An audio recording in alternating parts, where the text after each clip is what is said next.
মধ্যপ্রাচ্যে আবারও উত্তপ্ত পরিস্থিতি সৃষ্টি করেছে দখলদার ইসরায়েলের সাম্প্রতিক হামলা। কাতারের রাজধানী দোহায় চালানো এই আকস্মিক আক্রমণ শুধু দেশটির সার্বভৌমত্বকেই প্রশ্নবিদ্ধ করেনি, বরং পুরো মুসলিম বিশ্বকে এক নতুন বার্তা দিয়েছে।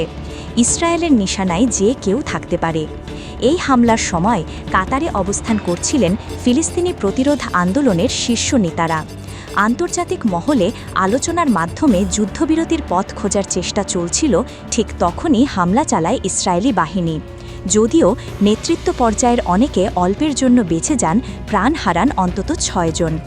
এই ঘটনায় কাতারসহ মুসলিম বিশ্বে নেমে এসেছে নিন্দার ঝড়। ইসরায়েলি সংসদের স্পিকার সরাসরি ঘোষণা করেছেন, এই পদক্ষেপ গোটা মধ্যপ্রাচ্যের জন্য একটি বার্তা, অর্থাৎ কোনো মুসলিম দেশই তাদের আক্রমণের বাইরে নয়। কিন্তু হামলার পর সবচেয়ে দ্রুত প্রতিক্রিয়া জানিয়েছে ইরান।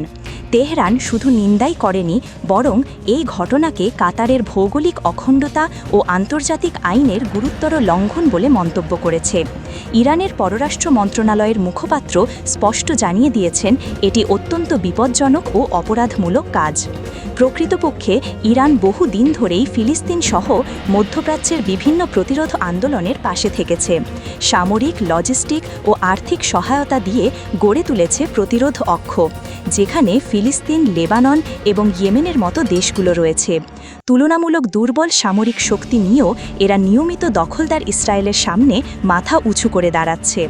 অন্যদিকে আরব বিশ্বের কিছু প্রভাবশালী দেশ নিজেদের স্বার্থে নীরব থেকেছে বা শক্ত অবস্থান নিতে ব্যর্থ হয়েছে। বরং যুক্তরাষ্ট্র ও ইসরায়েলের প্রতি নির্ভরশীল হয়ে পড়ায় মুসলিম বিশ্বের ঐক্য আরও দুর্বল হয়ে যাচ্ছে। এভাবে চলতে থাকলে তাদের জন্য সামনে অপেক্ষা করছে ভয়াবহ অন্ধকার ভবিষ্যৎ। অন্যদিকে ইরান স্পষ্ট জানিয়ে দিয়েছে, দখলদারিত্বের বিরুদ্ধে লড়াই শুধু ফিলিস্তিনের নয়, বরং গোটা মুসলিম বিশ্বের অস্তিত্ব রক্ষার সংগ্রাম। তাই আক্রমণের মুখে কাতারের পাশে দাঁড়ানো কেবল কূটনৈতিক অবস্থান নয়, বরং একটি ঐতিহাসিক বার্তা। ন্যায়ের পথে যারা থাকবে তারাই টিকে থাকবে।